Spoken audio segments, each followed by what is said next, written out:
Today we're going to be rating Magic the Gathering cards on Reddit. Custom Magic cards. We'll start off with M&M. It's a black, for 1 black, it's a 1/1 human bard. M&M is white. I have no comment on this card. I have nothing at all. I will leave it to the rest of you. Is this even legal? A black card, it's like clearly black. Like, can you, if you have a counter spell that could counter a black card or a white card, or even if you have like Circle of Protection white, Circle of Protection black, does it hit both? I have absolutely no idea. Otherwise, we're gonna give it a pass. Pass. Pass or fail, I'll leave it all up to you. Okay, we got the Scrupulous Miser. It's a white 1 generic 2/3 Goblin Advisor with Defender. Artifacts you control can't be sacrificed. Isn't that, like, not what you want to do? I thought treasure tokens are, like, the new brokenness. This is just, like, anti-treasure. For yourself. Unless, I guess you could donate it to somebody. Infiltrate for a white. You may cast this creature for its infiltrate cost. If you do, it enters the battlefield as a 1/1 spy. Oh! Under target opponent's control. So for less mana, you give it to them, and they gotta kill it. Because otherwise they can't use their treasure tokens. Alright, so or if they make a bunch of treasures past the turn, you send the spy to infiltrate. Sack all your treasures or let them meet their end. Anyway, cool card. Infiltrate is also a very unique idea. You know, it's just a more aggressive version of the Beamtown Bullies thing. You know, instead of working hard to give them your creatures, you just donate them. You just cast them directly onto their board. He's a miser. He doesn't want to lose his treasures. I guess not. Remember, you can't take it with you, Scrupulous Miser. You can't take it with you to the grave. Die with all your riches. All right, we got our first super chat from Abe. Thank you so much, Abe. Reconfiguring ring. I'm gonna reconfigure. Searching Reddit. Reconfiguring ring. Remember, you can donate with super chats. Make sure you can write in your super chat. I don't want to dig for your super chats. And I'll look it up. If you have your card posted on our custom magic, got links in the description. I should at least. And give me the name of the title of your post. I can look it up on Reddit and then we share it with everybody. Okay, for 4 mana, we have a delicious artifact. Tap, sacrifice another artifact, add colors for each artifact you control. Isn't that broken? Like, I swear that this is probably broken. It's less mana for each artifact you already have in play, but I mean, you could have artifact lands, you can make mini treasure tokens, your creatures could be artifacts. This is it's basically 4 mana. You'll definitely get at least the 4 mana back, probably plus more. It's insane. Yeah, I also think that's broken. It danger! It absolutely a danger. I don't even know how much mana this thing needs to cost in order to be fair. Because at 8 mana, you probably have a billion artifacts on the board. For each, it's gotta be like an even higher cost, like tap, pay 2, sack an artifact. Like, this cost is way too damn low. Way too low. Anyway, no way. Abe loves the broken stuff. Absurdly powerful. Snap include in everybody's deck. Tolarian Academy, but minimal downside. Well, you do have to sack the artifact. It's gotta be another artifact. You can't even sacrifice itself, so. It should be probably half the number of artifacts you control rounded down. That gets complicated. I hate those round up, round down cards. No, not for me. 2 thumbs down on round up, round. I have no words for this card. Yes, let's make Oldham Urza decks even more powerful than they already are. Alright, to the freebie section. Counter Break. It's a red-blue instant. For each spell, change all instances of counter to copy. You may choose new targets for the copies. I mean, okay. Sure, you can have that, but, like, it's so weird. How does that even work? Okay, hold on. Oh, no! Okay, so I play Lightning Bolt. Counter spell. No. Counter break. So now, but it's a little janky, I guess. If there's a big counter war, then it turns all the counter spells into copies. But if it's just one counter spell, it's effectively like no, it's not even a counter of the counter spell, because you are going to double your... Okay, so it's like counter target spell and copy your stuff, so that actually does work. How does this work with priority? Well, counter break will resolve first, because that was, you know, last in, first out. And then counterspell resolves. Instead of counter, it's going to say copy, and then it copies my lightning bolt. And, you know, I'm going to bolt you for 6. You're going to take 6 straight to the face, and you're going to like it. You're going to like that 6. Also, it's a pretty lame thing to start off with lightning bolt. I'm sure there's a lot more cooler, creative things that you can cast that's going to be count. I mean, you are in the is it color pie anyway, though. So we'll make +1/+1 and -1/-1 counters card awkward. Maybe. It might do that. Okay. Next super chat we got from Snow Flurry. Multi-wall rework. Reworked my dual color walls to be more balanced and hopefully more clear to read. I like it when it's more clear to read. Sometimes the font is too damn small because you people are just trying. You jam in as many words as you can into those things. This is a lot of words. Not gonna lie, it's a lot of words. Stormy Seas. It's a blue-white 2 generic 0/6 wall with defender and flying. When Stormy Seas blocks a creature, if that creature has flying, it loses flying for as long as Stormy Seas is on the battlefield. If it doesn't have flying, tap it and put a stun counter on it. Pay white and blue, return target creature with a stun counter to its owner's hand.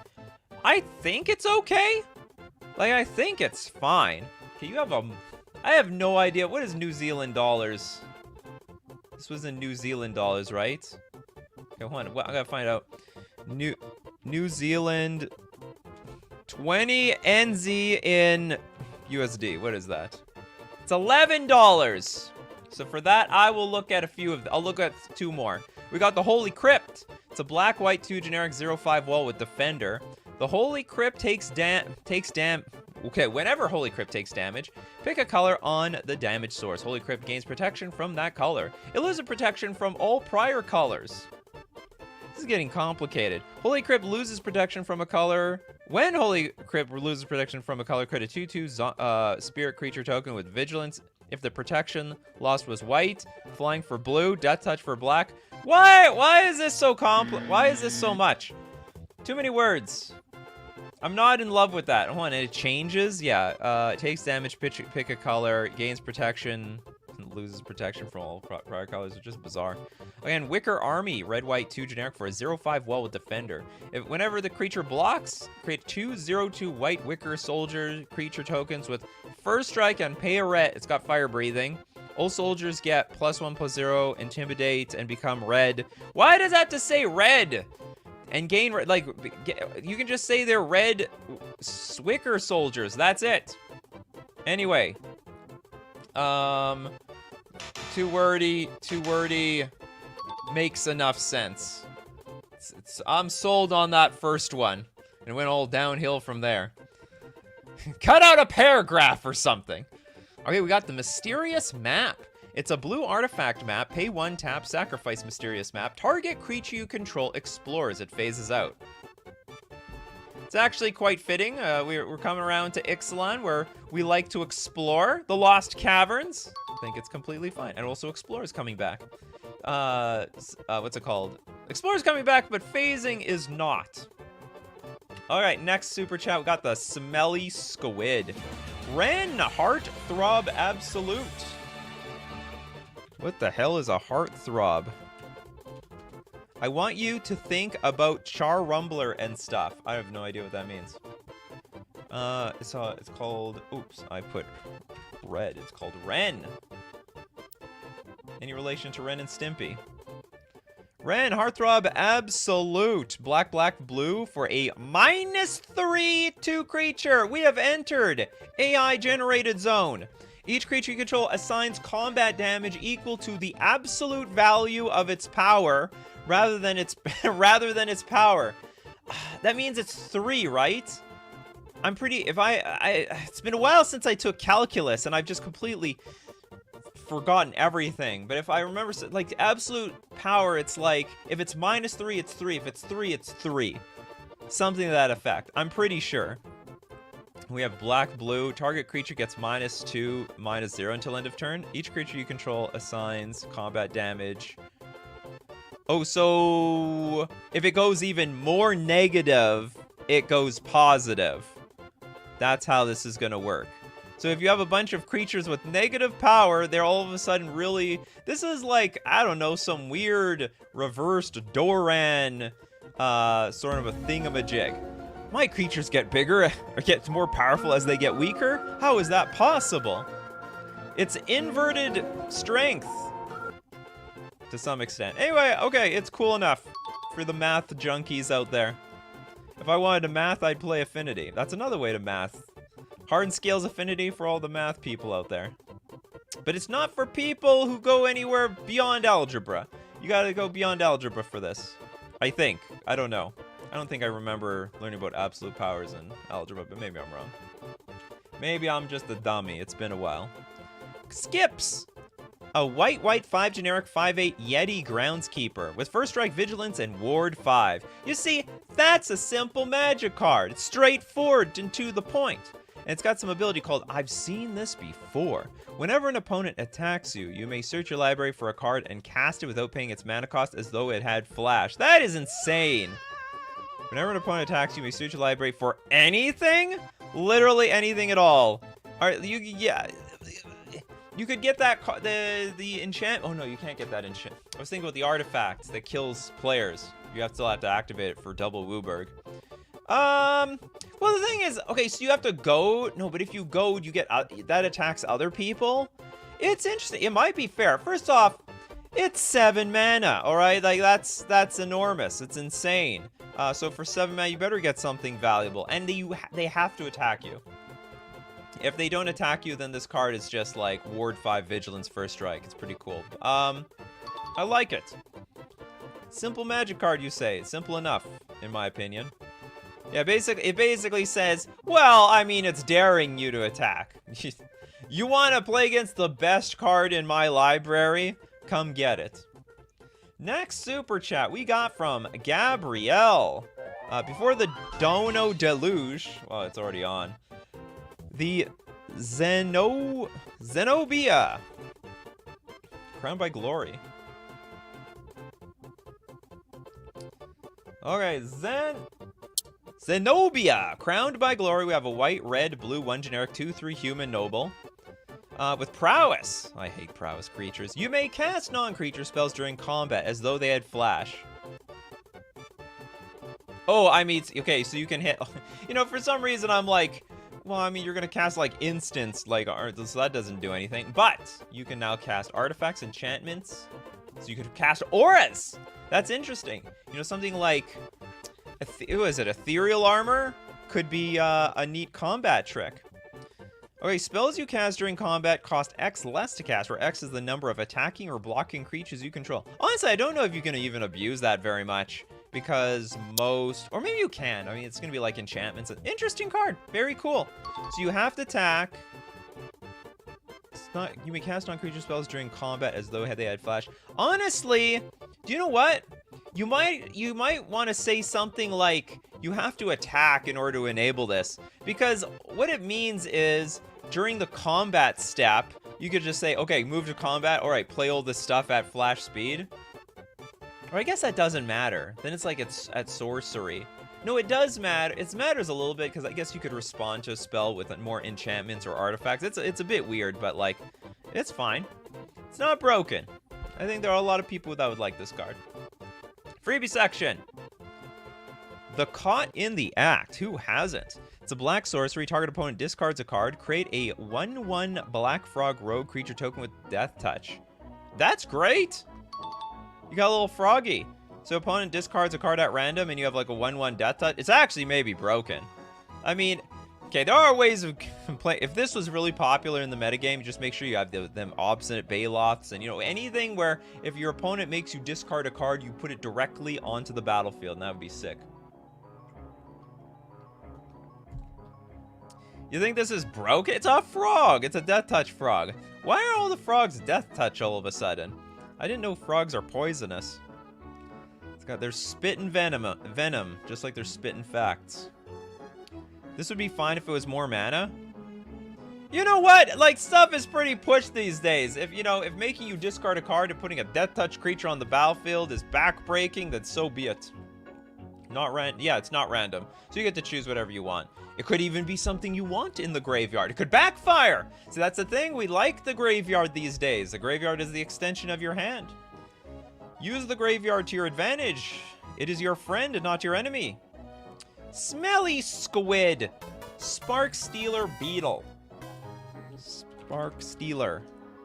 Stealer. It's gonna steal. I think I need to put them hyphens. If I don't, Reddit doesn't like me. Okay, we got another black 1/1 insect as long as Spark Stealer Beetle isn't on the battlefield. It's a legendary Grist Planeswalker in addition to its other types. What the hell is going on here? Since when is this guy Grist? Is this what Grist... do all these little things make up a big Grist? If Spark Stealer Beetle would deal combat damage to a Planeswalker or battle, it instead deals twice that much damage. So it's effectively a 2/1 creature. It's a legendary Grist Planeswalker in addition to its other types. Can anyone explain how that's useful? I have no damn idea. Iris says, Toads and Firebelly Toads are toxic too. Oh yeah? I've seen a lot of videos where the toad tries to eat a toxic bug and it just spits it out. And then it tries it again just in case. Oh, you know what? This thing tasted terrible. Where's that frog? This tasted disgusting, but you know what? Maybe it'll work the second time around. Maybe I just had a bad allergic reaction. Grist is a creature while not on the battlefield. That's correct. So it is. So that, like, I don't understand. So is this oh, this is a reversed Grist, I think. So this is a Planeswalker in the deck and a creature on the battlefield and Grist. And this is an insect that could be dumped with Grist as well. So I was like, okay, so if you're playing Grist the deck, maybe this actually works out for you. It's a pass. It's a weird card though. Very bizarre. Freebie section, blank. I just went blank for a second. Blue instant. Target permanent loses all characteristics until end of turn. I would love this if it was an aura and it's permanent. Like, this is totally fine. I don't think there's anything wrong with this. It's like, do we have anything? This is a great card, by the way. Target permanent just loses all characteristics. It's like, it's sort of like Dress Down, but hold on. Rules, power, and toughness until end of turn. Wait, does it kill creatures? It has no name, mana cost, color, card type, super type, subtype. Or is it, if there's no power or toughness, it's on the battlefield because it can't die, because it technically doesn't have 0 toughness? Or does a creature... Like, okay, this card's like a little bit breaking my brain. If it's a creature... No, but it loses the creature type, right? So it's literally just a blank card on the battlefield. Yeah, it becomes... it becomes a card, and that's it. It's no longer a creature, so it doesn't... Yeah, exactly. It loses all its power, so does it die? But it's not a creature anymore, so it cannot die. All frogs are or have toxic? Really? I didn't know that. I should leave the frogs alone, I guess. It's like Dress Down, but for one, it's actually worse. So no, sorry, no. It's better in some ways. It's better in a lot of ways, because like, if you play Dress Down, the creature's still there. It still has power and toughness. So, it's still around. Still has flavor. That's Flavorfill. Yeah, exactly. Anyway, I like it. I like this card a lot. I think this is a cool card. All right, next. We gotta move on to more super chats. Who's our next super chat? Abe is back with some probably abomination or something, right? I cannot see you. You know, you have never heard of even what the power level scale is. Grave Mystic. Everything's like a power level 10 through you. Grave Mystic. Okay, we have a black-green. 2-0. Someone get blank to save the Grave Mystic. Forgot to be born with some toughness. Okay, it's an elf, vigilance, death touch. What are we even adding mana for? This is impossible. We tap to add black-green. Grave Mystic gets +1/+1 if an elf creature card is in your graveyard. That is a weird cost because the elves, they don't naturally want to go to the graveyard. Okay, so it's like a grave digger or something like that. Okay, this actually works out. Yeah, we prematurely thought it was gonna hit danger. It's fine. I guess it's fine. So it's effectively a 3/1 for 2 mana that can make mana. Oh no, it's vigilance! Oh my goodness, so you can attack first, add mana later. Now this is hard. But you need a creature in the graveyard to enable it, so it's pretty useless early on in the game. I'll give it a pass. That's a tough pass, though. I don't think Abe should work for Wizards of the Coast. We're going to go straight to Modern Horizons 50 by Modern Horizons 4. That's exactly how it's going to work. All right, Carpal Tunnel. I have a feeling there is going to be some joke around this. Okay, we add... Oh, is it going to be something where you can, like, tap and untap it a million times? Hence why you would get Carpal Tunnel. Okay, we have tap, add a colorless. Whenever a player taps a permanent, they have tapped this turn. Carpal Tunnel deals 1 damage to that player. Okay, that's... I thought it was going to be something... Whenever you tap Carpal Tunnel, you can, like, untap it or something. For one reason or another. Getting through it is a brutal cocktail of nerves and pain. It's all in the wrist. It is all in the wrist. Next up, we've got Brawly's Shadow. Brawly Shadow loves this show. Peter Pan, Lost Boy. Peter Pan arc has started. We're going to see a Captain Hook today. We have for Bant, a 3/3 human rogue, flying. Doesn't really look like he can fly, but we all know in the cartoon it just flies for no reason. When Peter Pan Lost Boy leaves the battlefield, create a token copy of it, except it isn't legendary. Has Shadow and loses this ability. I actually do not know enough about the Peter Pan lore to determine if this is a flavor win or fail. But you know what? Brawly Shadow is pretty good on the flavor, so I'm just going to trust it. All the world is made of faith and trust and pixie dust. I don't get it. Look, Mom, I'm a real boy. Except it isn't legendary, has Shadow, and loses this ability. Loses everything. Peter Pan has a shadow that escapes? What is this, a horror story? I didn't know Peter Pan got so dark. That's nightmare food, in my opinion. He has the fairy dust. He is a fairy. Anyway, great pass. He forgot his shadow? How do you forget that? Oh, sorry, I gotta go. That's how the movie starts. Sorry, buddy. I gotta go back to my house. I forgot my shadow. Can't go anywhere without it. That's really bizarre. Okay. Apparently, maybe I never saw Peter Pan. Maybe I saw only... I'm sure there was like a cartoon about it that I saw. Okay, Night Watchman for a blue and a white. It's a 2/2 human soldier with vigilance.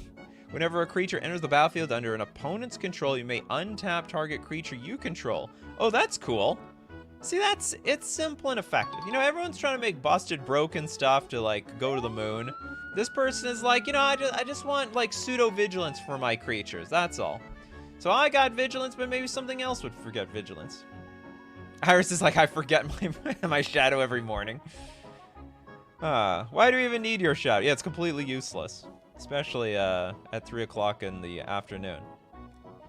Terminus like this, it's Zybers. Like these simple cards that have solid synergy. So yeah, synergy! Regular stuff, non-busted nonsense. Okay, next up, we've got Neji with a huge super chat. Nikachu, I promise I'll spell all my cards right this week. Oh, you promise, do you? Let's start off with Volatile Goblin. You like the gobos, do you, Neji? Okay. It's a red 1 generic. 4/4 goblin! What the hell? This is completely wild. With haste! What's the downside? So at the end of your turn, sacrifice Volatile Goblin. Okay, that's actually fair. 2 mana to deal 4 damage. Now it's like a burn spell almost. When Volatile Goblin is sacrificed, its controller as well... Huh? When Volatile Goblin is sacrificed, its controller, as well as all creatures and Planeswalker they control, take 4 damage. Oh my goodness! Why do we even want to play this card? Pay 2, tap, target player gains control of Volatile Goblin. Ah, interesting. It's actually a very unique card. So, a red player might want to play it just as like a burn spell. It's effectively 4 mana. It's 4 mana and it's done. But you have to tap. It's not like hot potato because you tap it and then once they get it, that's it. Or maybe it would be interesting. You give it to a player and it comes into play, or just pay 2, give it to somebody else. It says hot, hot, hot, hot, hot. Should be called hot potato goblin. Yeah, you have to tap it, so at that point it's it's yours. Here's this boy. Here, have a hot potato for Christmas. It's yours. Bye-bye. Leave it on the doorstep, melting away. It's danger for that last ability. Essentially, a board wipe for red for 4 mana. That's fine. That's Anger the Gods is 3 damage for 3 mana. Except it's not localized to your creatures. You can give it. I think this is a really cool card. Pretty good design. Might be useful in the Goblin decks for that last 4 points of damage. The idea is that it sacks in the end of whoever controls it, so we can pass around every turn. Maybe it's not. So all you have to do is remove the tap. Also, what is with this 2: tap? So basically, you should, if you want that ability, it should just be 2 mana. Target player gains control of Volatile Goblin. And then you make them pay 2 mana if they want to give it to somebody else, to give it to somebody else, to give it to somebody else. At the end of... Or you could say at the end of the controller of Volatile Goblin's turn, sacrifice Volatile Goblin. Maybe that's something like that. But it's actually... I think it'd be too convoluted. Just make it pay 2. It's yours. Pay mana to give somebody my problems. Freebie section. We got the ever-changing Degeneration. Degenerates never change. It's a 1 mana 0/1 changeling with changeling. That's not right, is it? Are changelings a creature type and a something? I thought it's like a shapeshifter changeling. Maybe I'm wrong. No, they're not. Not all changelings are shapeshifters. Okay, ever-changing Degeneration is also considered a vehicle, food, clue, treasure token, and land. What the hell? Why? I guess. So it's like a changeling for these stupid cards, right? In a world of specialization, is it the master of all or the master of none? I guess there are some cards that are like, you know, sack 2 foods. Like it works with Asmarana, Martika, Dasna, Kuldakar, right? Shapeshifter would be the most correct, hopefully. You own the card, reverse to the controller of the card. So when you give it to the opponent, it doesn't sack until they've had a go. Oh, you're talking about this thing? At the end of your turn, sacrifice. Oh, you're right. Oh, you're right. It actually is worded correctly. So you're in the good. It's like, it actually works the way you want it. So it's not going to get sacrificed until the end of the controller's turn. So only on their turn they have to get rid of it. Okay, interesting. So actually the whole thing is worded perfectly. There's nothing wrong here. I take it back. I'm just not paying attention. Yeah. You're good, Neji. You're good. I have some cards based on the War of Roses title. We don't. You see how many super chats I have? It's all. You either gotta try to risk it with the freebie section, or you gotta pay. This is how it works around here. This is my infinite money glitch. You pay money to see your cards here. Do we have any? So that's a pretty good for 1 call. Not really. This is a 0/1 do nothing piece of crap. And then you're gonna sack it like a food token, which you get for free off of other cards anyway. I mean, this is a doable. It's doable. Okay, it's doable.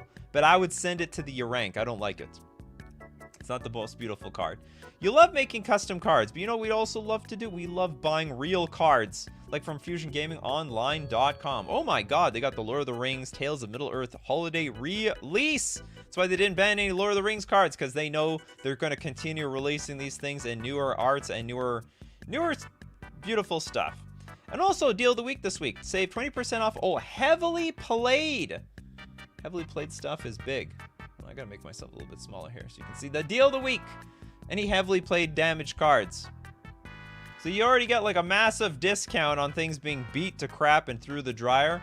You get 20% more when you go get that deal of the week this week. And if it's the deal of the week or not, always use coupon code Nikachu for an additional 5% off any of your purchases. We're also gonna thank Mana Traders, the premier place for renting Magic cards online.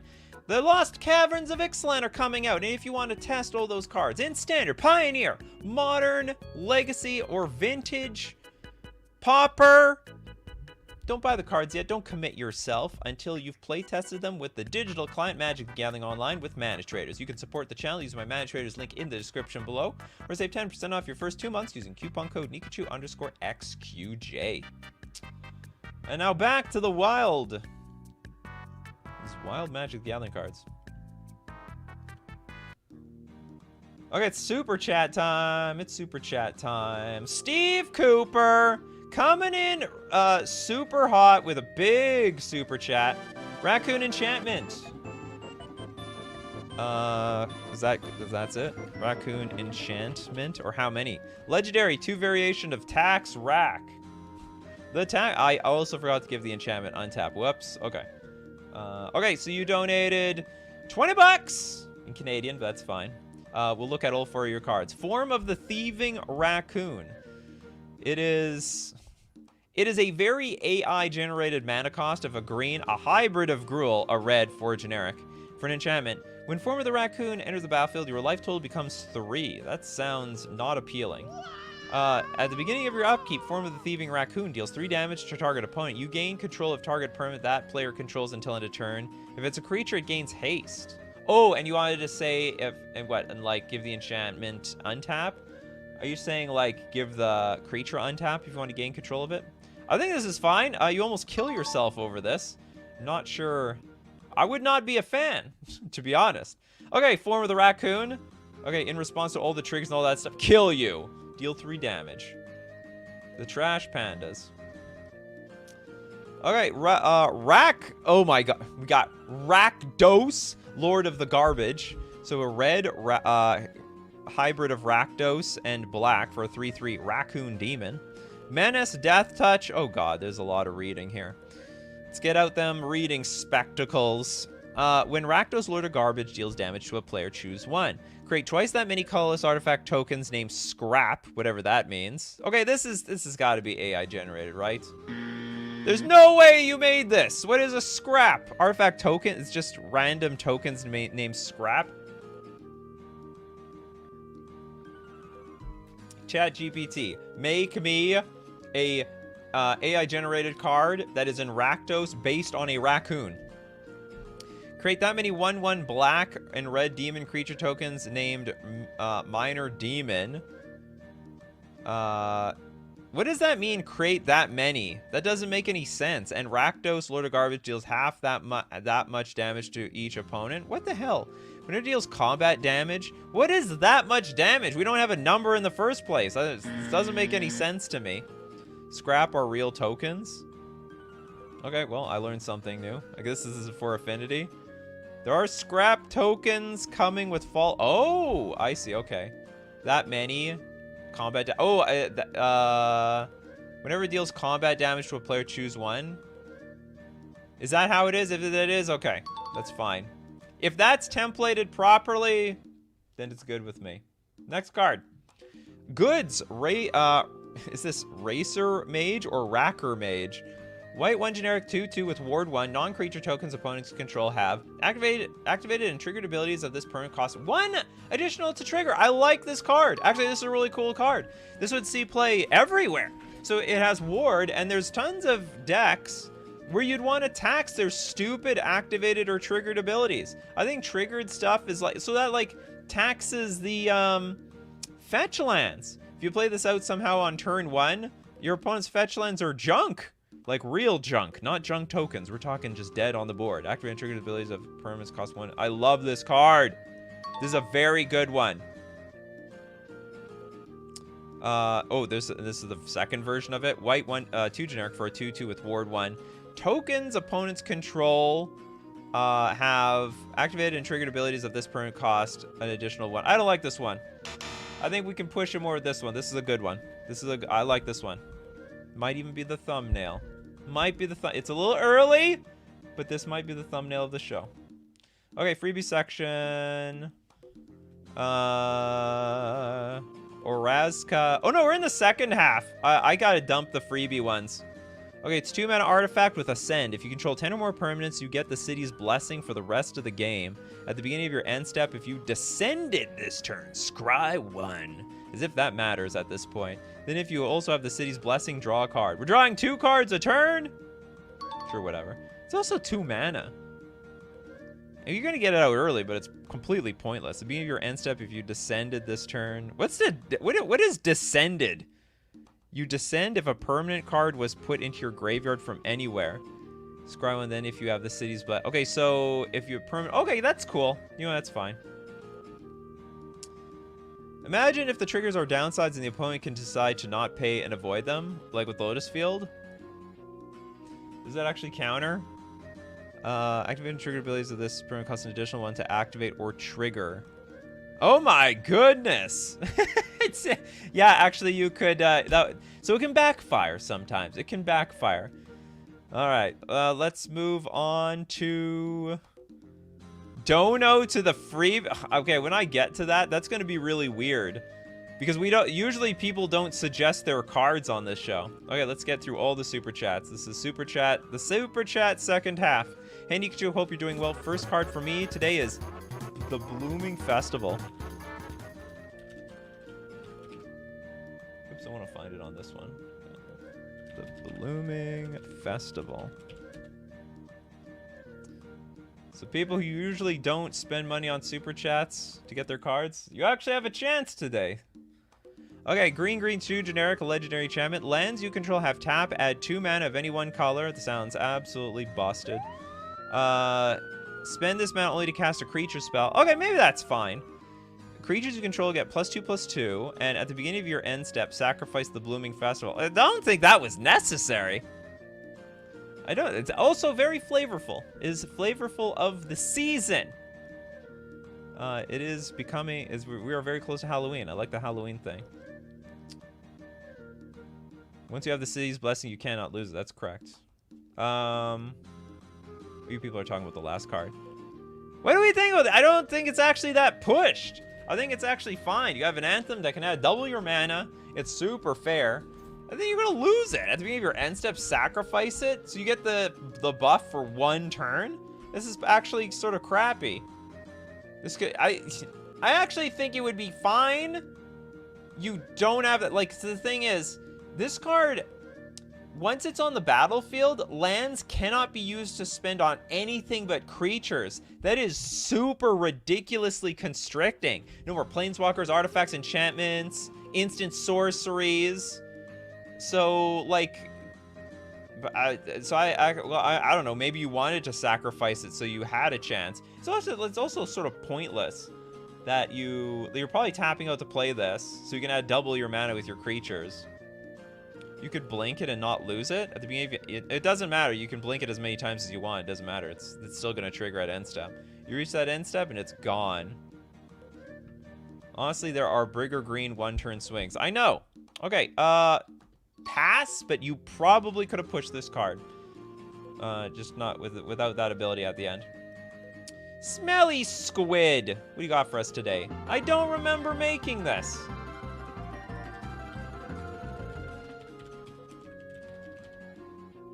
Let's refresh your memory. I don't remember making this. I don't either. Does it have an apostrophe? Okay, whatever. I took away the apostrophe and then I could find it. I swear we had something like this on the show before. Okay, we have a 0 mana artifact with Shroud. It's like the new Dark Steel Puck, basically. You've seen this before, Clay asks him. Never in my life, 058 says. I do not understand that reference, but this is a total pass. Maybe should only activate the turn after play. Oh, you mean the last card?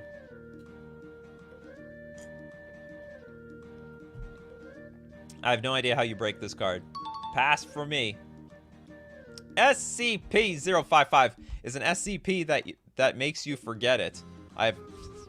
So I mean, if you know, you know. If you don't know, this just looks like it looks like one of those magic eyes that will turn into a picture as you like pull it away from you. Otherwise, it means nothing to me. I don't really like the SCP.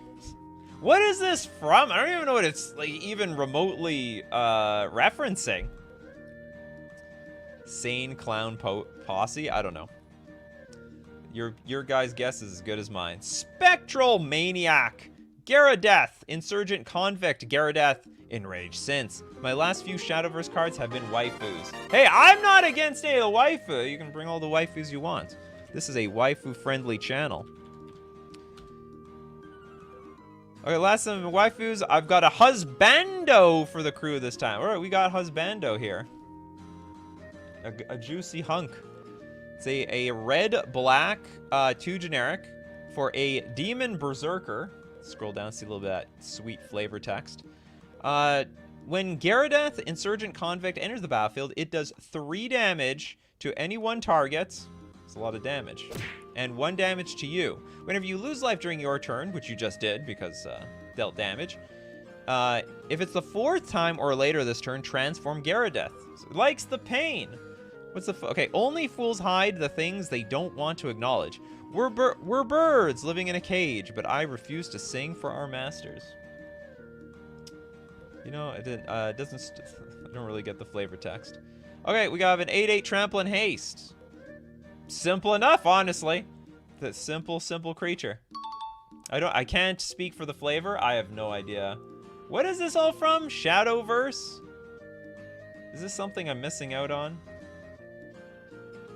He became mirrored. It did it, exactly. Okay, hold on. SCP is a wiki page full of fictional dangerous stuff that random people made. Each page highlights one of those things. Oh, weird. The dark side of the internet. Anyway, yeah, weeb friendly, so to speak. This is almost exactly the same as the Shadow. Is that right? Is Shadowverse? Hold on. Is Shadowverse a card game? I thought it was like some sort of anime. Like I don't know what Shadowverse is. There is a competitive card game to Magic the Gathering and Yu-Gi-Oh! And the Pokemon trading card game and One Piece and man, so many card games out there. Wizards is pissed. That's why they're pushing like their product across the world, because if they don't, then who knows? Flesh and Blood or one of those other competing card games will. Pokemon did it before. All right, next super chat we got from Abe. Maybe something playable like last time. We got the Swift Phoenix. Something Swifty, I say. Okay, the Swift Phoenix is a red 1 generic 3/1. It's a flying haster. When Swift Phoenix attacks, return each card named Swift Phoenix from your graveyard to the battlefield tapped and attacking. That actually could see competitive play. And then at the beginning of the end step, sacrifice Swift Phoenix. Whoops. What am I doing here? What is the point of that? At the beginning of the end step, sacrifice, so you pay 5 mana, return Swift Phoenix from your graveyard to the battlefield. Okay, so they all attack, they all die, and then you can bring them back for 5 mana. That's actually cool. That's actually good design. I think it's good design. It could be broken, because I mean, it doesn't matter how many times you kill this damn thing, it keeps coming back. But that's what the Phoenixes do. It's a very Phoenix thing. I guess the best way to break this is like intuition. Intuition your Swift Phoenixes into the graveyard, keep 1, cast 1, and go to town. Ghostly says Shadowverse is a card game. It's literally MTG for anime fans. They even have their own Jace Bellerin. Yeah, I gotta go look at that later. Forget later, why don't we look at it right now? Okay, Shadowverse Jace Bellerin. Something gonna come up? I'm disappointed. I don't see the Shadowverse Jace Bellerin. I've been duped. I've been duped. It's a reusable ball lightning with flying and friends. And goes all around the world. Fire! All right, what do you got for us, Fire? It is and another one. Irkuth, Lord of Unity.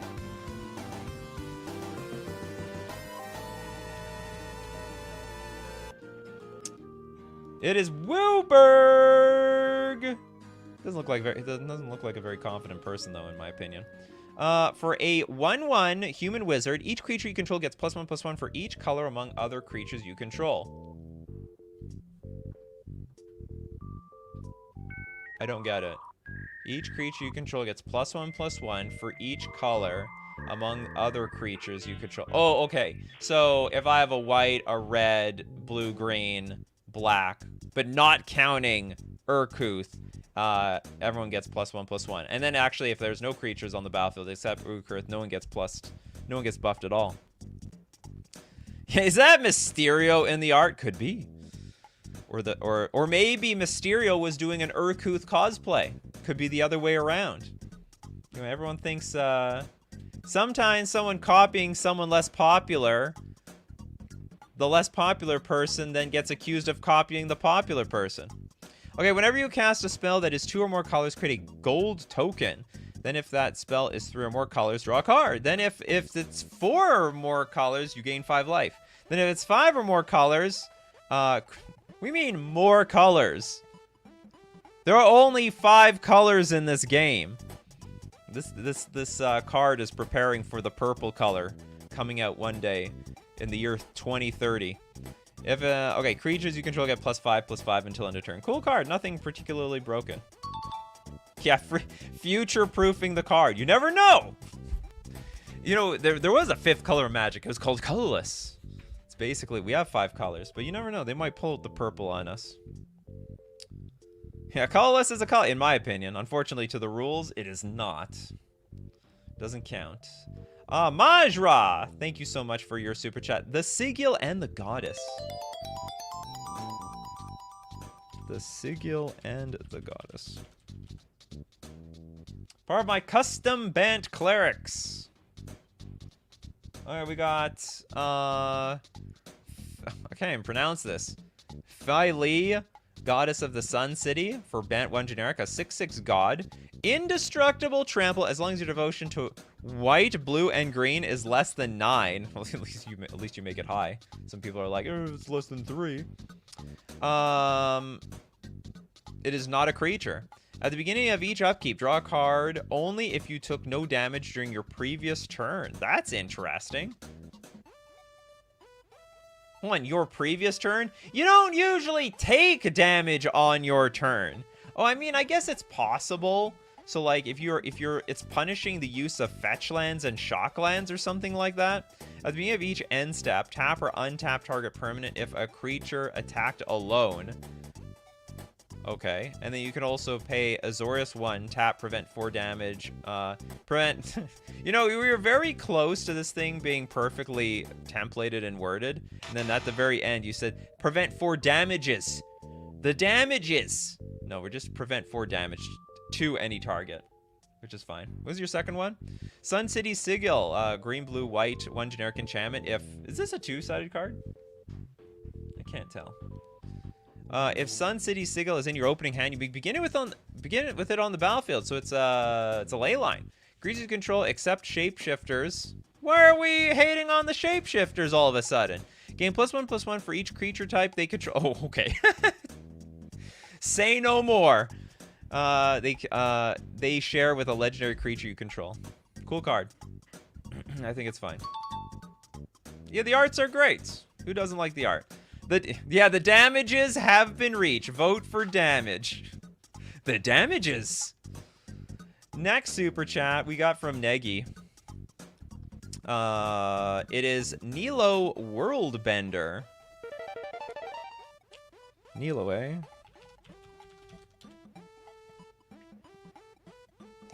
It is a green, white, red, 1 generic, for loyalty, Nilo. Pay X, return up to 1 of each basic land type from your graveyard or exile to your hand. Oh my, too many words here, damn it. This is a very wordy card.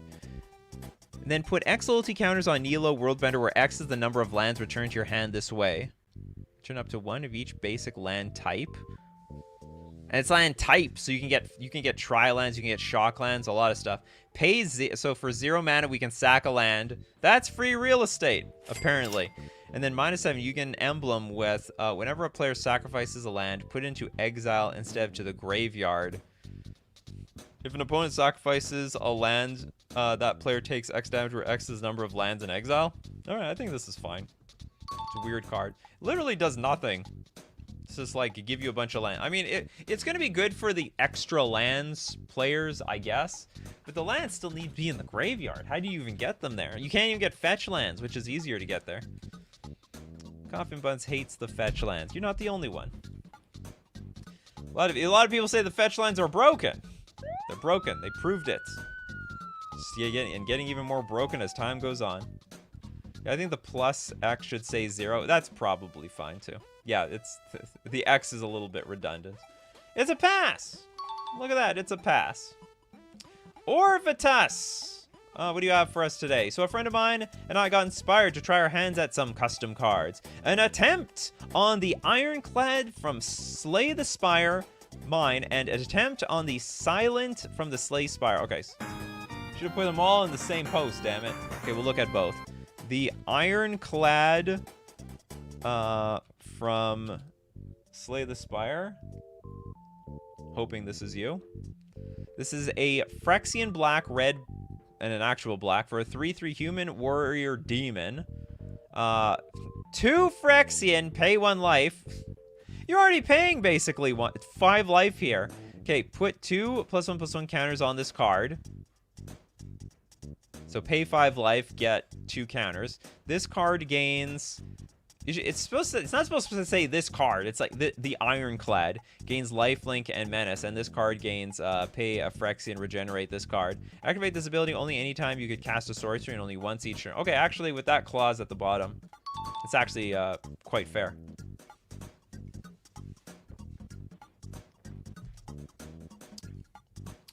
Slay the Spire is a good game. Oh, that's a card. Is that a card game as well? We're just stealing all the card games ideas and making them magic cards. Okay, so this is as dangerous as it looks. It's actually probably fine. No, wait a minute. Okay, it's 5 mana. It's 2 mana for a 5/5. That next turn, it's 2. Sorry, it's 2. It's 2 mana. It's 2 mana 6 life. No, sorry, it's 2 mana 7 life. Okay, maybe that's a bit much. Yeah, we're paying with blood here. Maybe use the counter for lifelink and met. Maybe. It's supposed to signify how often you pay life. Oh yeah, you're paying life with this card. That's for sure. Okay, so what was the other one? The other one was called an attempt on the Silent from Slay the Spire. So the other one is black, black, green, green, legendary human rogue. It's not even a creature. This is some AI-generated nonsense. You know, creature type without power and toughness. If the creature is blocked or blocks, which is impossible, during this combat, the Silent deals damage in the form of -1/-1 counters. Black, black, the Silent gains death touch until end of turn. If this creature destroys another creature, put a +1/+1 counter on the Silent. We literally cannot do anything. Yeah, so this is basically disqualified. It can do all these things if it had power and toughness. That's possible. We forgot maybe one of the most important key features of what we call creatures in Magic the Gathering. Look at all this work put into it. We have all these abilities, the legendary part. Even put that little mythic thing. He was silenced. Cease to exist. What is this, Wolverine? The spikes coming out of the hands, the knuckles. No power and toughness. Whoops. Typo! Imagine Wizards did that. They printed a creature that had no power and toughness. How would that work? Does it just not die because it technically isn't 0? So it just sits on the battlefield like an enchantment? But it says it can block. Yeah, if you turn it into a creature, all of a sudden it will do things. I quickly tried to retemplate this from a friend who had some wonky wording when the stream started. Rushed a little too much. Sometimes, we forget we forget the little things these days. The little things are the most important. Okay, Fire, what do you got for us today? And the transforming DFC to finish it off for me. The Overgrown Cabin. Overgrown Cabin. As always, thanks for viewing my custom cards and having them on the show. You're welcome. Thank you for super chatting and being part of the show. Okay, we gotta zoom out a little bit. There's a lot going on over here. Overgrown Cabin. What does that mean? Like there's moss growing over everything. Enter the battlefield tapped when Overgrown Cabin enters the battlefield. You may put a stun counter on it. If you do, create a clue token. Oh, you may put a stun counter on. I do not like putting stun counters on my cards. You know, hard pass for me. Tap, add a colorless. Also pay 4, tap, sacrifice a clue, transform overgrown cabin. Oh, so that's how you get the clue token. And the other side, I'm sure, is busted. Legendary land that adds for colorless. Pay 1, tap, add 1 mana of any color. That's not busted. Pay 3, tap. Target artifact you control becomes an artifact creature with base power and toughness 0/0, and this creature gets +1/+1 for each artifact you control. So you turn your artifacts into a construct. Pay for life, untap. You untap it! I think this is fine, actually. Print it! Ship it! Yeah, who needs power and toughness these days anyway? Only the construct tokens. They love power and toughness. Alright, next super chat we have from Majra. Majra has some other citizens of the Sun City. Some other citizens of the Sun City. Oops. I gotta put Sun-City. Alright, we got a Azorius hybrid and a green for a 2/2 human cleric and advisor. You don't have to put the "and" in there. There's some creatures with 3 creature types. It's just human cleric advisor. That's fine. Whenever a creature attacks alone for the first time during your turn and managed to damage an opponent, there is an additional combat phase after this one, followed by another main phase. Whenever a creature alone attacks for the first time, there is... actually, this is interesting. I'm thinking, how do you break this? Because if you just... Let's say you attack, you deal damage. Let's say you have 5 creatures out, and each one of them attacks individually. What advantage is there to have 5 main phases? Like, it's almost as if... Like, you're not going to have more mana. It's not like you're going to have more creatures. I mean, I guess each one could have an attack trigger. Or, sorry, deal damage trigger that you would want to happen individually or something. Unblock. I don't know, maybe. Or maybe it could be something like whenever you deal damage on... This would go infinite with any creature that, like, attacks. You could attack, and, like, when it deals damage, like, untaps or something like that. Because that's just infinite whatever. Kind of neat in band. It's okay. It is, finally support for and tribal. Is there? I have no idea. It's for Exalted? I guess so. Edric effect. Attack, infinite.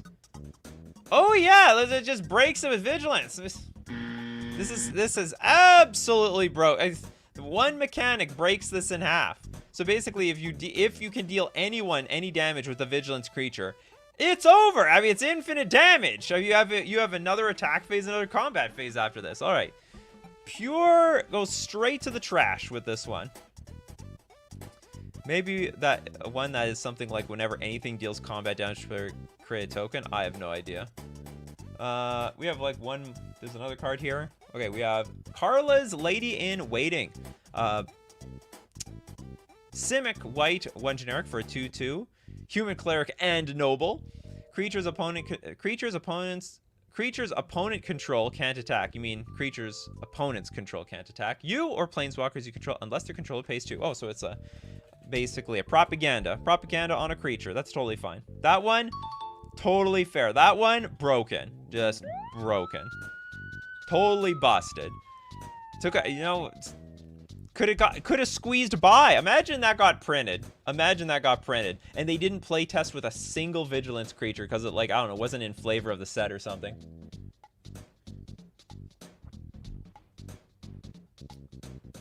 Oh, wait a minute. Whenever a creature attack alone for the first time during your turn.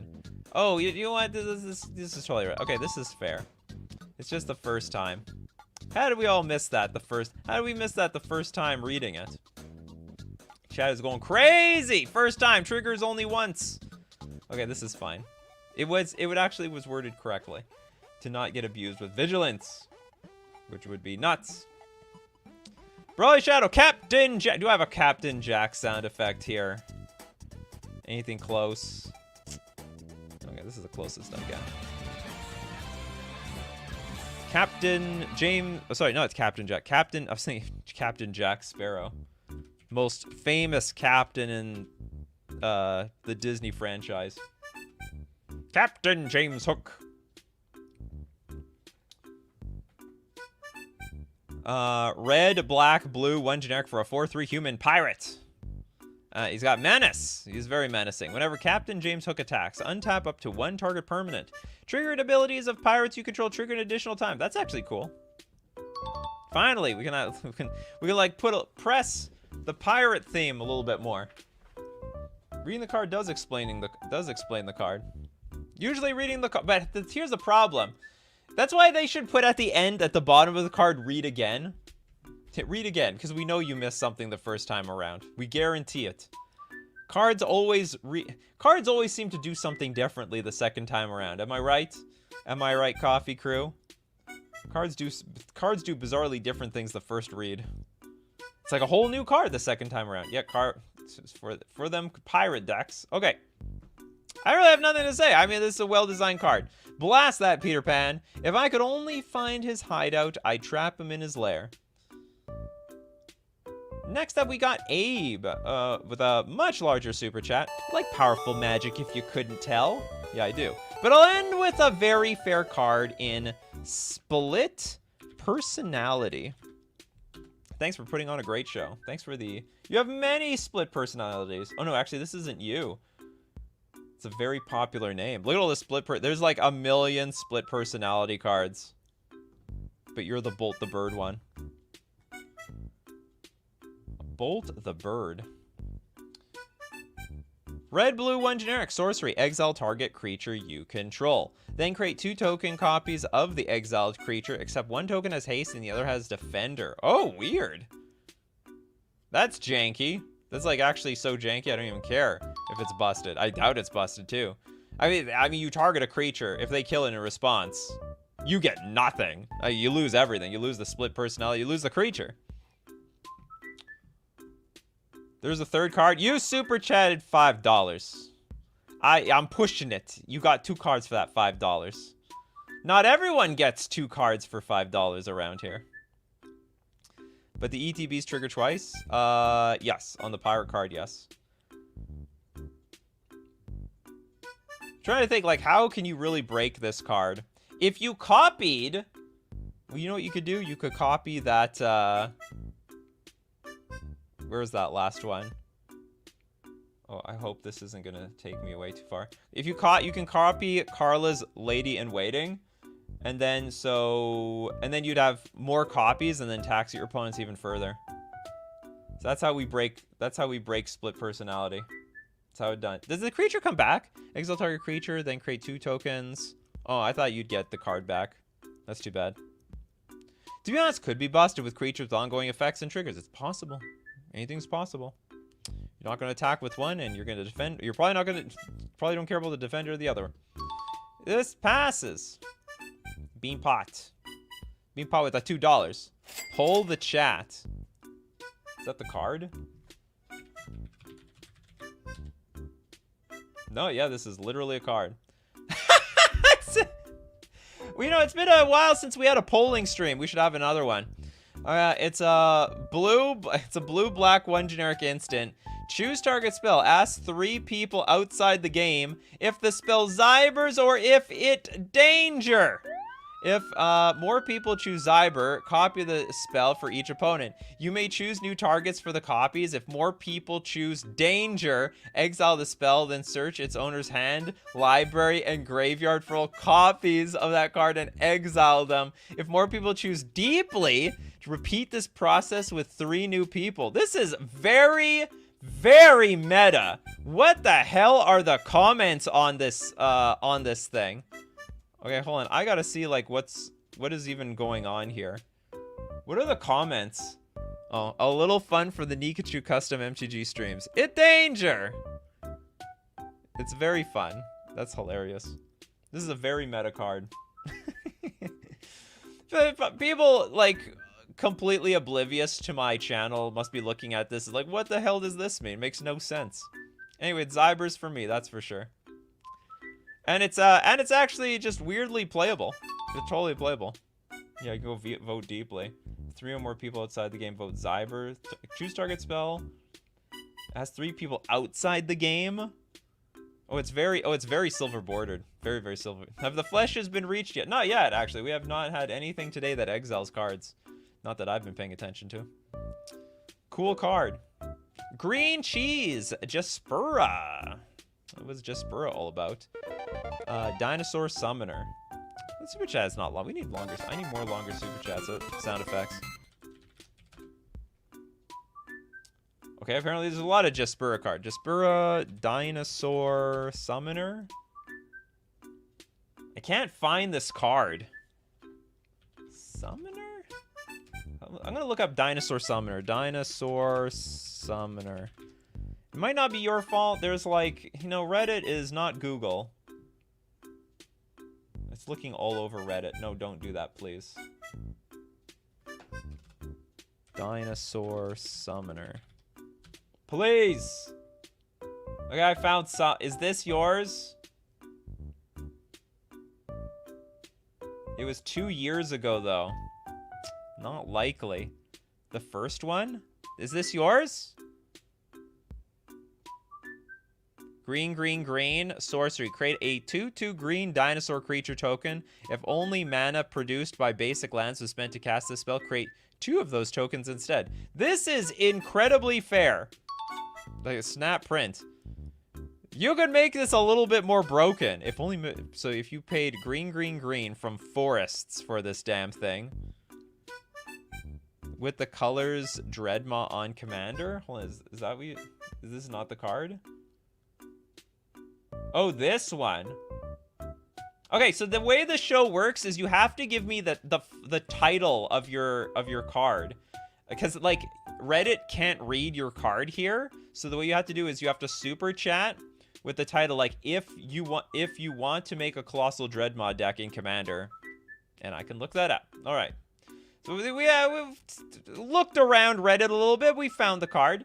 Okay, so we have a green 1 generic, 2/2 Dryade Druid with trample. It's a green green 4 generic, and you tap, create a 6/6 green dinosaur creature token with trample. That's coming out, by the way.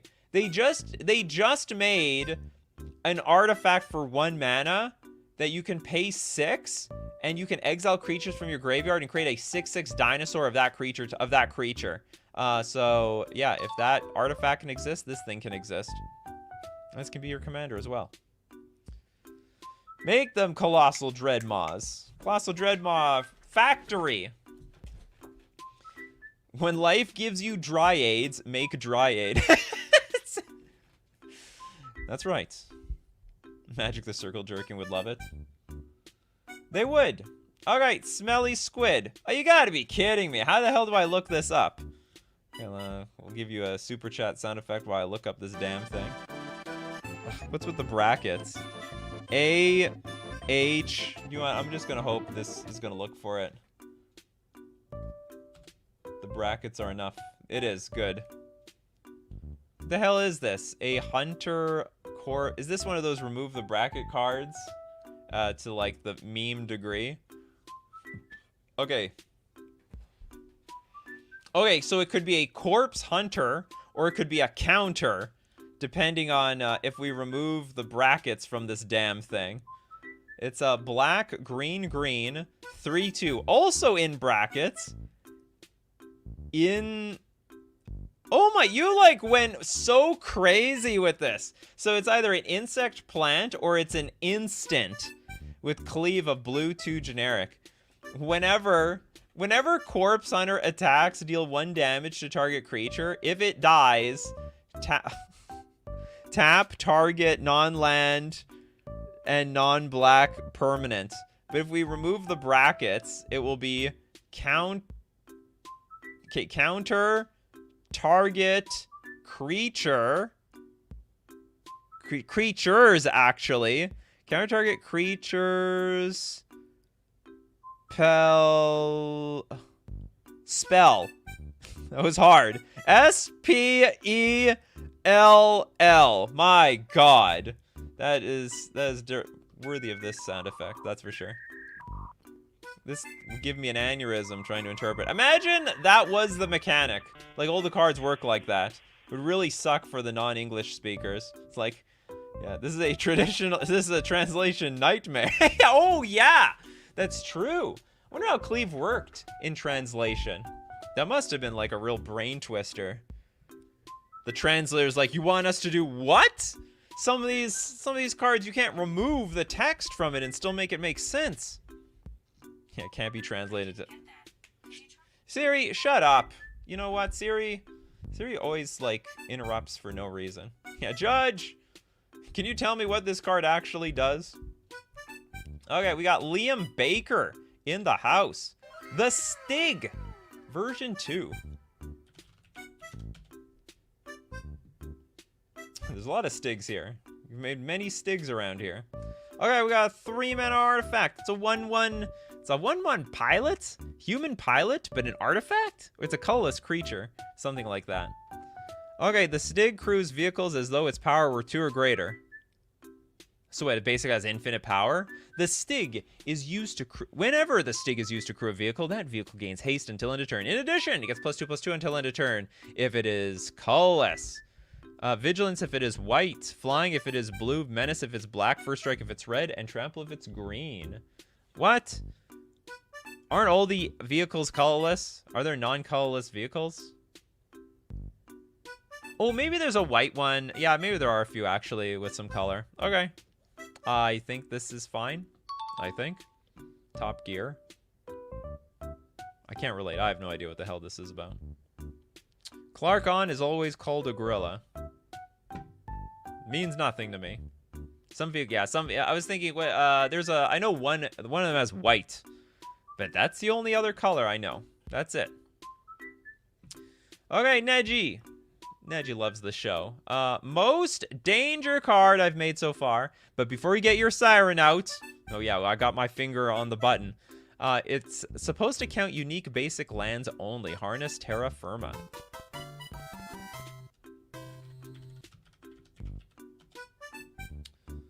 Harness Terra Firma. Where are you? There we go. Okay, blue, blue, blue. I love it already. Okay, sacrifice sorcery. It's mythic. Sacrifice all lands you control. Take X extra turns after this one, or X is the number of different basic land types. Sacrifice this way. What are you, nuts? What, you think that's hard? That's easy. That is just wildly broken. This is the most broken card of... This is worse that way. Hold on. What? So... How is that fair? Oh, I see. It needs to be basic lands. So even no, but it says basic land type, and if you want to make it even remotely fair, it has to be like basic land. Because like here, you can easily have like steam vents, one of those, a tri-land, another tri-land, another tri-land. Just tap all of them, sack all of them for each different basic land type. Because like that's what it is. Like on those like. If you have a steam vents, it is a basic land type mountain and island. That is why you can fetch them with fetch lands. But you need 4 blue mana to play this, which is easy. It's actually super easy. Today I learned that unique basic lands and basic land types are 2 different things. They are very different things. This is the most broken card of today. Let's get another sound effect. Congratulations. This is the most busted thing I've seen all year. It's actually not true. The AI generated cards are worse. But this is actually pretty damn insane for a custom card. They told me there would be... No, we're not done. We're not even close to done. Now let's all listen to Link's house. They told me there would be nothing left. Yet here I am. In the midst of nothing, standing, victorious heathens. Yeah, you will be. Yeah, the siren is out and in full-blown sound. Heard in 4K. Coffee and buns. What do you got for us today? Bonita. Abadesi. The Guild Navigator. Posted 40 minutes ago. Sometimes I can't find new cards that are posted very early. Bonita. Abadesi Guild Navigator with her feet up. It's a 1/2. Oh my god, there's so many words pushed on this thing that it bleeds into the power and toughness. Gotta be careful with them words. Okay, so for Demir 1 generic, legendary human pirate, Whenever Bonita or another pirate you control enters the battlefield, draw a card. I like that. So it's like, that's value. Then discard a card. Oh. So we're just looting, which is fine, whatever. Pirate creatures you control have +1/+1 and have sailing. What is sailing? Creatures with sailing can't be blocked except by blue creatures and or vehicles. Oh, that is interesting. And or vehicles. I wonder why that would make sense. But sure. Okay, cool. Come with me into the open waters. There you shall meet the high seas that weave your destiny. Copy that with Captain Hook. It doubles the triggers and everything. They're broken together. See you later, Termus. Yeah, exactly. This was Brawly's Captain Hook. That's a combo. Okay, next up we've got Platon. Okay, this is a weird. We usually don't donate on this show. Donate to the freebies. Does anyone have a card they want to see for free? Is anyone even prepared? No one posts their cards because usually they just super chat them. This is like a first. Does anybody have anything? Pro tip for making cards: if you need the text to avoid the power and toughness, put a bunch of spaces at the end of the text. Oh, that makes sense. Someone with experience. I would have made a card if I knew. Well, now you know. Yeah, exactly. We got crickets. We need a nuclear explosion sound for the cards too broken for the siren. Well, I have this, but yeah, there was that one person. Oh, damn, that one person. You can always check the main page. Oh, yeah, that's true. You can check the main page. We donate to these people who posted fairly. You feel an evil presence. We have a red, black enchantment. Whenever you feel an evil presence, whenever you feel an evil presence, enters the battlefield. If it's day, oh god, day and night cards, why? You may pay a black and a red. If you do, it becomes night. Whenever it becomes night, flip a coin. If it's tails, create a 1/2 black creature token with flying. If it's heads, transform, you feel an evil presence. I don't like how convoluted this card is. We have a 4/4 eye horror. Apparently it's an Eldrazi. Well, it's an eye horror. Maybe it came from Emrakul. Flying, at the beginning of combat on your turn, Eye of Cthulhu gets +2/-1 and gains menace until end of turn. At the beginning of combat on an opponent's turn, Eye of Cthulhu gets -1, +2, and gains death touch until end of turn. I just don't like how much stuff this thing does. You know, simple is better. Like, I don't know. I don't want it to. I want to pay mana to make it night or whatever. I'm sure it's fine. I just, it's too wordy for me. Too many words. To be totally fair, Wizards already does this. They do crap like this all the time. All right, Brawly Shadow's back. Actually, you didn't even leave. Blazing.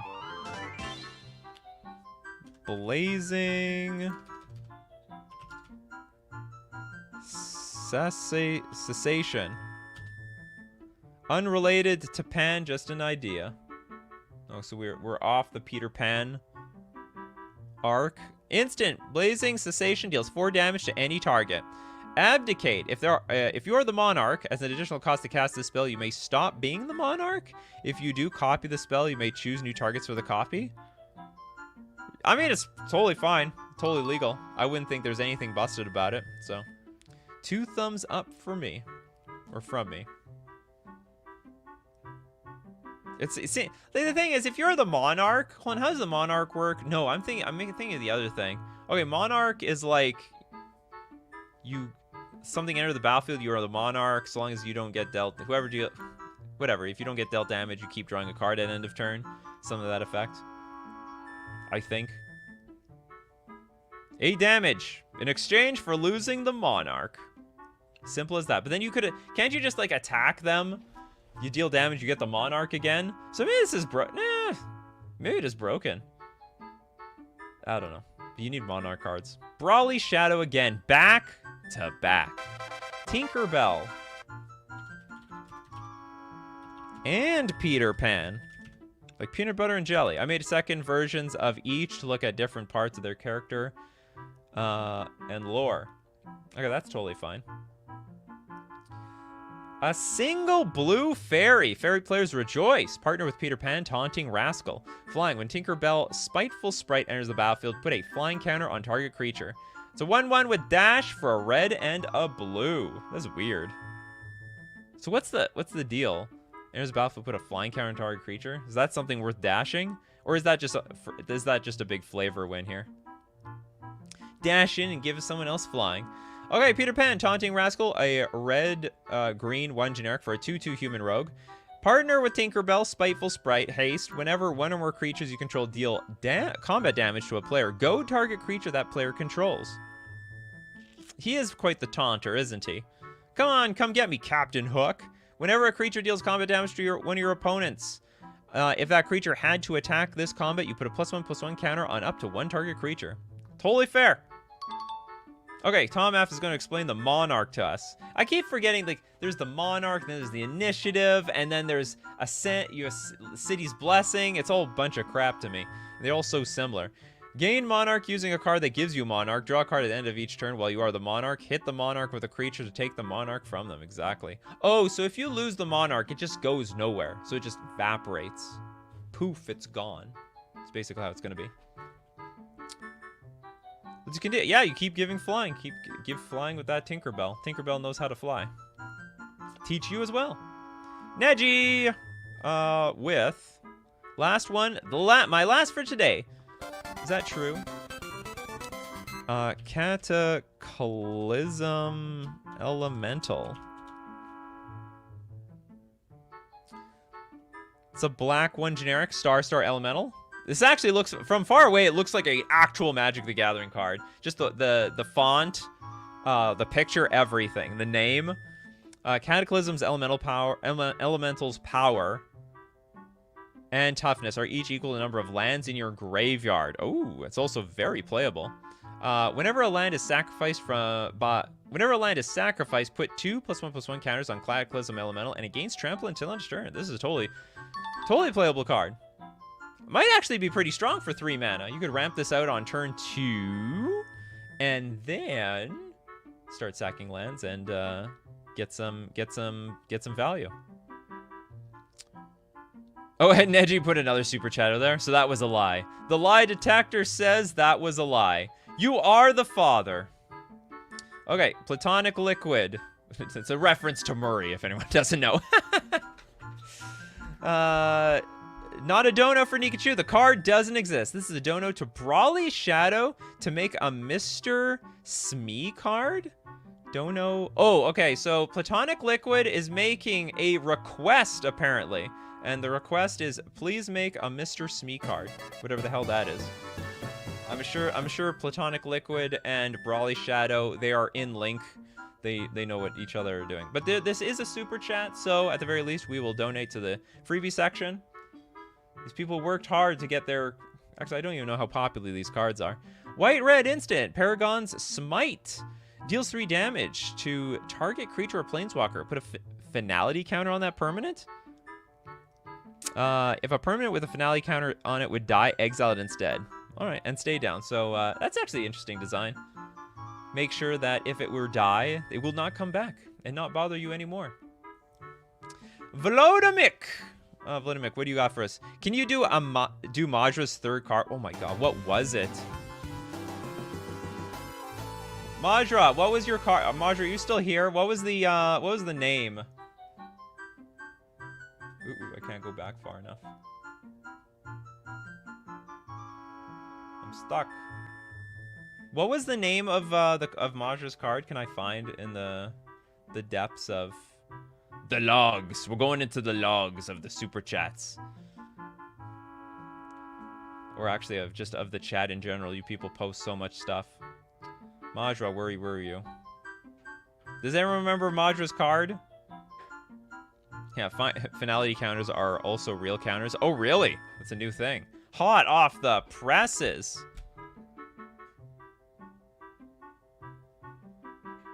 Damn it, Majra. I screwed up. I don't know how far back I can go. Yeah, finality. We have a super chat to support Majra. We'll get... I don't think,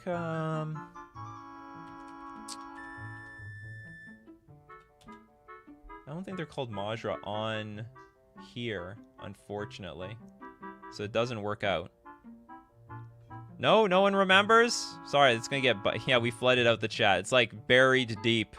We just gotta remember Majra has like a free super chat in the future. So, I mean, if they pay for 2 cards, we'll do a 3rd one. Sorry about that, Majra. Okay, so we are gonna donate this, though, to the freebie section. We did this one already. We gotta go super down deep. We gotta go deep. Oh, we got a cartoon here. We have Dan Kuso. Red, 2 generic for a 4/4 human brawler ally. Bakugan cards in your hand in the command zone and in exile have dash red. Whenever a Bakugan enters the battlefield under your control, you may tap it. If you do, it deals 2 damage to any target.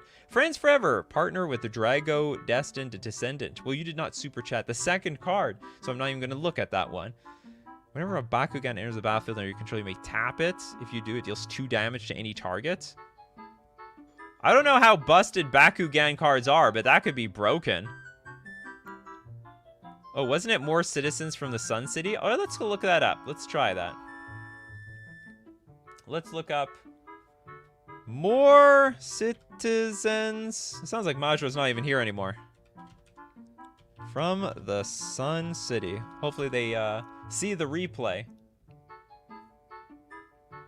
More citizens from the Sun City.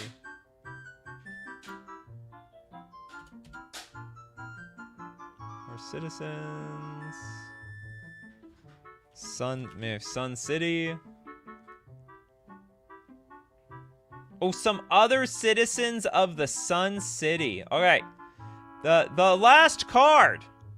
The infamous Cisco's Advisor for an Azorius and 1 green. We've got, for Azorius and 1 green, we have a 0/2 Human Cleric and Advisor. And Flash, when Cisco's Advisor come into the battlefield, target creature can't block, attack, or activate its capacities unless its controller pays 2 for each cleric on the battlefield. Well, this one grammatically is the worst. All the other cards made a whole lot more sense than this one. The capacities. Makes me wonder, like, what are cards worded in other languages?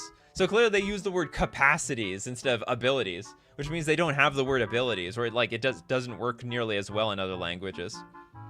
Comes about target creature.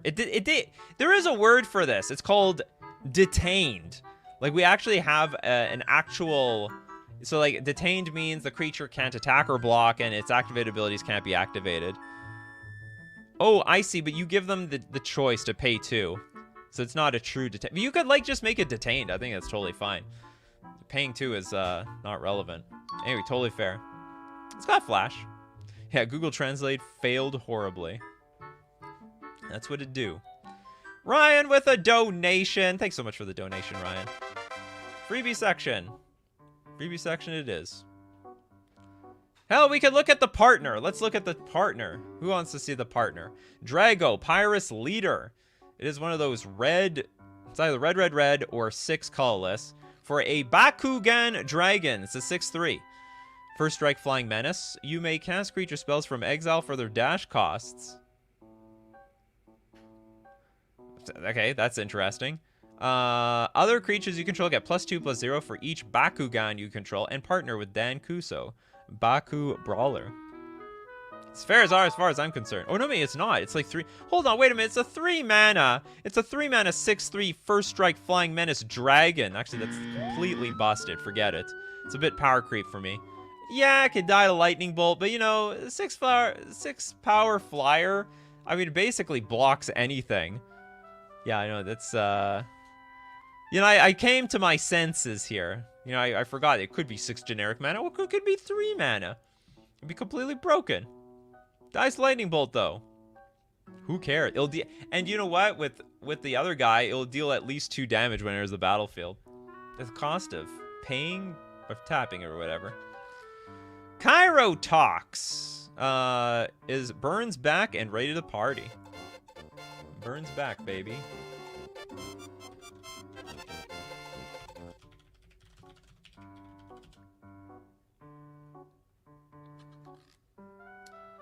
Black Burn, huh? Black 2 generic enchantment. At the end of each phase, each player loses life equal to the amount of their unspent mana. At the end of each player's end step, that player loses life equal to the number of untapped permanents with mana abilities they control. Burn, baby, burn. Each player loses life equal to the amount of unspent mana? But what if they didn't tap anything for mana? Like, we don't live in the mana burn days.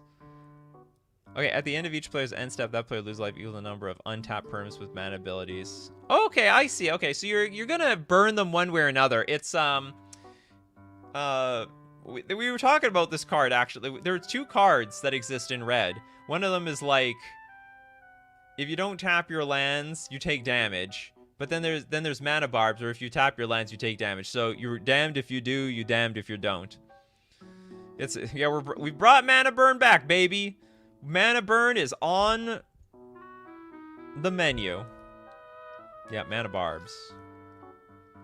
Is this a record amount of super chats today? Actually, no. You know, I've had this show like go right into like 2 or 3 hours before.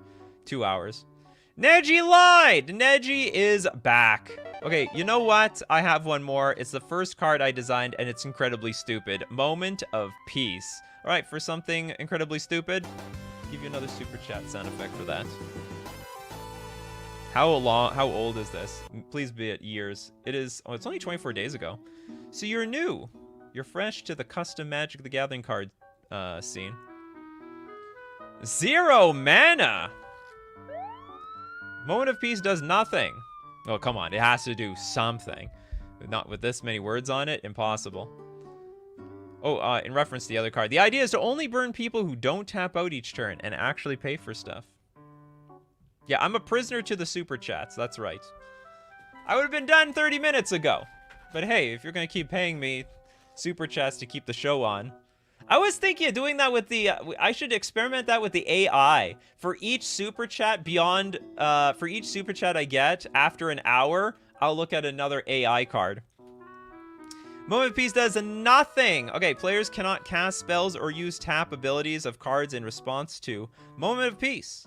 At the beginning of your upkeep, if Moment of Peace is in your graveyard and you have no cards in your hand, you may add it to your hand. Beginning of your upkeep, if Moment of Peace is in your graveyard, you have no cards. So it does, so it's like faithless looting food, is what you're telling me. Players cannot cast spells or use tap abilities of cards in response to Moment of Peace. I don't even know why you even want to put it on the battlefield. It's like a Squee Goblin Nabob. So Squee was used as a card that you like put, like Squee Goblin Nabob is the same damn thing, but creature form. And you put it from the graveyard to your hand, and you just use it to discard stuff, you know? It's just discard food. So actually this card works, sort of. I think it works overall. Wait, so you can potentially put it on a stack, and then the card below it can be responded to anyone? Let's see, hold on. Players cannot cast spells or use tap abilities of cards in response to Moment of Peace. Oh, so that, oh, wait a minute. Okay, this is, maybe this is broken. So basically for 0 mana, and then you do have to play an instant after this, or maybe it's just fine. It's basically like a free version of, well, it's like a split second. It's like a card that has split second that basically gives your next instant split second. So it gives anything split second. Because once it's on the stack, no one can respond. And then once you play your other instant, no one can respond to that instant either. Yeah, it's hyper split second. And it gives everything else you play on the stack split second. It is possible that this card does everything. Is actually, it's possible this is a combo player's dream. Sometimes a short break to clear your head is all that you need. There is no stack. You can't stack either. Hold on, players. Oh yeah, you can't do it yourself. It's all about reading the card the second time. Reading the card the second time is totally... Okay, so no one can do anything. It's just weird. So if you cast Moment of Peace, it just resolves. I don't know why you want it on the battlefield. I guess you can... No, you can't even have it on the battlefield. It's just an instant. You can just put it straight in the graveyard if you need to. Straight to the dumpster. Brawly Shadow, what do you got for us? Mishra. Like from Magic the Gathering. Architect of Ruin. Stay longer. Oh, for you, Brawly Shadow, anything. Great picture. Excellent. Was that AI generated? Do you make this damn thing? Okay, we have a red, black, blue, 2 generic, 5 loyalty Mishra. Oh my goodness. Artifact creatures you control have undying. Why? That sounds... That's not the right sound effect. Okay, +1. Up to 1 target artifact you control becomes a creature in addition to its other types. Its power and toughness are each equal to its mana value.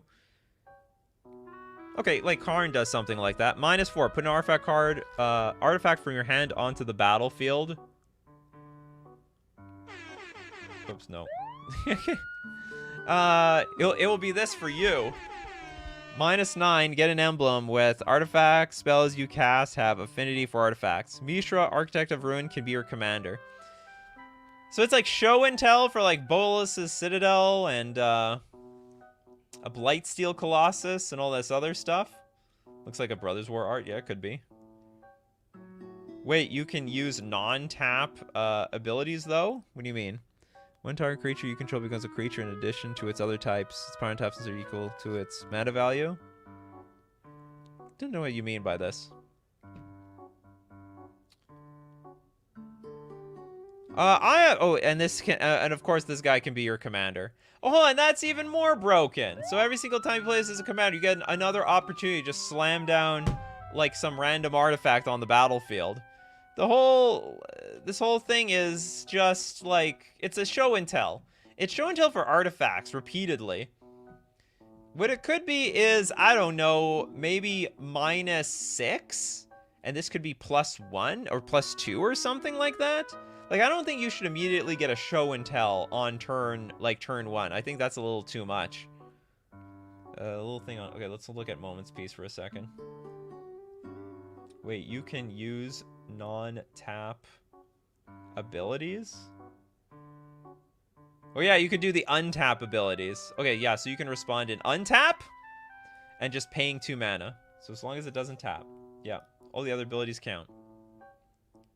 Don't know how you break it, but good luck.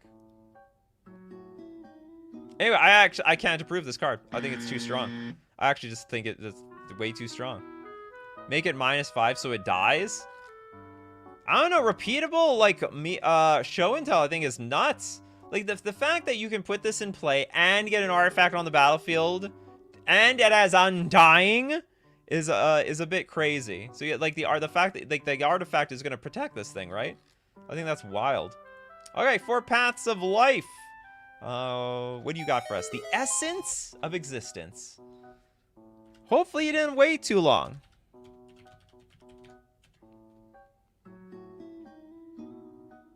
Is this your one? How many Essence of Existences are there? Only 1. Good. There's a lot of Essence-looking cards. Oh, we have a 5 generic Legendary Enchantment Artifact Essence. All non-land token permanents gain non-land token. Sorry, non-land non-token permanents. Everything else. They have tap. If this permanent is colorless, add colorless. Otherwise, add 1 mana of its color. Okay, so basically the permanent's tap of its color. Colored mana produced this way can't be used to pay generic mana cost. That's weird. Whenever a non-land permanent other than Essence of Existence is tapped for mana or to reduce a mana cost, it loses and can't have all colors and abilities until its controller's next turn. What? Whenever a non-land permanent, like a creature, other than an Essence of Existence, is tapped for mana or to reduce a mana cost, it loses and can't have all colors. So it loses all colors?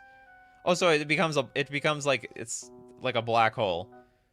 And abilities until its controller's next turn. Okay, I understand. So you can tap it for mana. If you do, it loses the color temporarily. Because you use the mana. The essence of its existence has gone up in flames. Is this Russian? I have no clue. I have no idea. Oh, Brawly Shadow is not... Okay, so I think for 5 mana, this is cool. This is fine. Turn everything into a mana dork. Okay, Brawly Shadow gonna end the show off. with Kariko. Guardian of Kanezaka. Ah, we're going to end off with a waifu. I like that. We're going to end it off with a waifu. We have a white-red 2/2 human ninja. It's got dash for a white, red, and 1 generic. And then, creature cards in your hand have dash. The dash cost is equal to the mana cost. And whenever a creature you control is returned to its owner's hand, you may draw a card. Creature cards in your hand also have dash? So everyone has dash. Whenever a creature you control is returned to its owner's hand. This is pretty interesting. So this creature has to be on the battlefield. If you dash everything else in, they smack in for damage, they come up, you draw cards. That's totally fair. And pretty neat synergy. And I love the art. I'm not a miracle worker. Well, not always. Kariko.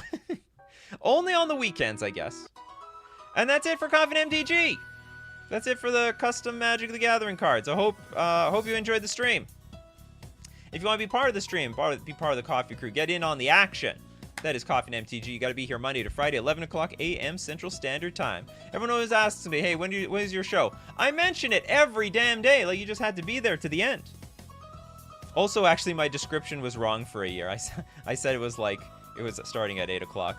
All right, thanks to everyone who supports the show. Either you're a patron on Patreon, a member on YouTube, or you super chat to be part of the show, because that's what makes the show so fun and great. Also financially supports the show, so I show up every single morning. We also got to thank everyone, the people, the flavor of the coffee crew, the people who show up every morning, like Jess, Zazims, Orvitus, Spectral Maniac, this person, Monster CC, Toad, Steve, Iris, Samrat the Raccoon, Toads, Platonic Liquid, Krunzik, Tom F.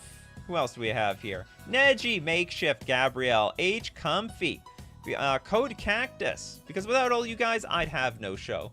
So as usual, my coffee crew, keep brewing up them coffees, and we'll keep brewing up the magic. Take care of yourselves, and I will see you at the next cup.